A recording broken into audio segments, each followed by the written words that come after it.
नमस्कार दोस्तों, मेरे यूट्यूब चैनल में आप सभी का बहुत बहुत स्वागत है। तो दशा माता का जो व्रत है, चैत्र माह के कृष्ण पक्ष की 10वीं तिथि को यह व्रत और पूजन किया जाता है। इस व्रत के लिए आवश्यक पूजा की सामग्री क्या है, ये इस वीडियो में आप सभी को बताऊंगी। तो अगर आप सभी को ये वीडियो पसंद आता है तो मेरे यूट्यूब चैनल को रश्मि भक्ति ब्लॉग को लाइक करिए, चैनल को सब्सक्राइब कर लीजिएगा और बेल आइकन को अवश्य दबाइएगा ताकि पूजा पाठ से जुड़ी हुई जानकारी आप सभी को समय समय पर प्राप्त होती रहे।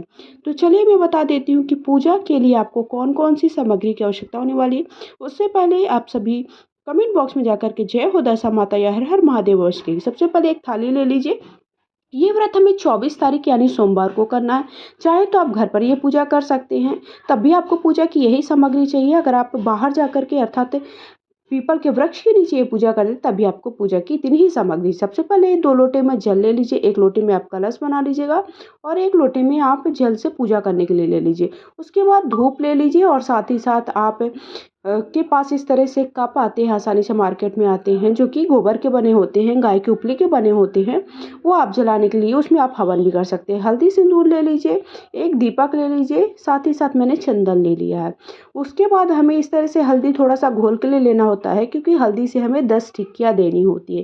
क्योंकि दशा माता के व्रत में 10 टिक्कियाँ सिंदूर की, हल्दी की, मेहंदी की और साथ ही साथ कई लोग काजल की भी देते हैं। साथ ही हमें स्वास्तिक बनाने के लिए भी सिंदूर चाहिए। उसके बाद मौली ले लीजिए और इस तरह से सूत लेना हो। कच्चे सूत से हमें 10 तार का जो डोरा बनाना होता है वो बहुत ही महत्वपूर्ण डोरा होता है। इसके लिए हमें या तो आप मौली से बना लीजिए या फिर सूत से बना लीजिए। उसके बाद पीपल के वृक्ष के मैंने 10 पत्ते लिए, जिसमें दशा माता की आप आकृति बना सकते हैं या फिर 10 ढेरियाँ जो गेहूं की रखनी होती है उन्हें भी आप दशा माता का स्वरूप समझ करके पूजन कर सकते हैं। माचिस की पूजा में अनिवार्य होती है। साथ ही साथ अपनी सामर्थ्य के हिसाब से दक्षिणा ले लीजिए। एक पेपर ले लेना है जिस पर चार्ट पेपर में हमें दशा माता की आकृति बना सकते हैं, स्वास्तिक बना सकते हैं, हाथ केतु के दोनों छापे और साथ ही साथ जो हमें बिंदियाँ रखनी है हल्दी सिंदूर की और काजल की टिक्कियाँ वो करना है। उसके बाद हमें पटा भी बिछाने के लिए एक कपड़ा ले लेना है, लाल पीला जो भी ले ले, फूल ले लीजिए, मौसमी फल जो मिल जाए वो ले लीजिएगा। तो इस तरह से हमें दशा माता की आवश्यक पूजा की सामग्री मैं इसमें बता रही हूँ, बहुत ही कम से कम, जिससे आपकी पूजा संपन्न हो सके। ये पूजा धन और बरकत के लिए की जाती है। साथ ही साथ घर की जो आर्थिक दशा है वो अच्छी रहे, इसके लिए सारी महिलाएं ये पूजा करती हैं। 24 तारीख को हमें सोमवार के दिन करना है। दशा माता को चढ़ाने के लिए हमें इस तरह से सुहाग की सामग्री ले लेनी, जितनी सामर्थ्य आपके 3, 5, 11 जितनी भी है, 16 श्रृंगार की सामग्री उस है तो वो भी ले सकते हैं। उसके बाद हमें इस तरह से पीपल के वृक्ष के नीचे ये पूजा करनी होती है। लेकिन अगर किसी कारणवश आप पीपल के वृक्ष के नीचे देखें नहीं जा पाते हैं तो इस तरह से घर पर आप पीपल के वृक्ष की टहनियाँ ला लीजिए और किसी भी गमले में रख करके आप पूजा कर सकते हैं।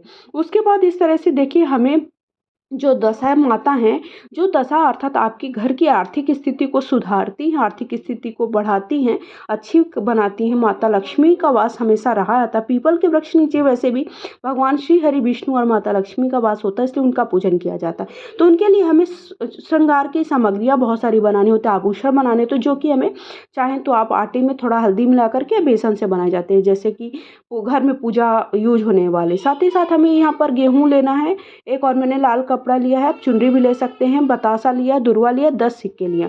ये जो हमें देखिए मैंने आभूषण बनाए हैं ये बहुत ही महत्वपूर्ण सबसे ज़्यादा होता है सीढ़ियाँ, जिसमें देखिए 10 मैंने सीढ़ियों में वो बनाई है।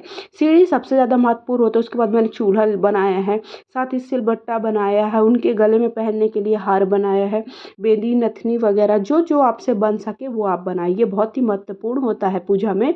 तो ये आप पूजा में ज़रूर रखें। उसके बाद मैंने हलवे का भोग बनाने के लिए मतलब भोग लगाने के लिए हलवा ले लिया है। आप चाहें तो देखिए 10 पुए भी बना करके पूजा कर सकते हैं। तो इस तरह से हमें दशा माता की पूजा के लिए आवश्यक सामग्री मैंने आप सबको बताया। वीडियो पसंद है लाइक शेयर करें, हर हर महादेव अवश्य लिखें।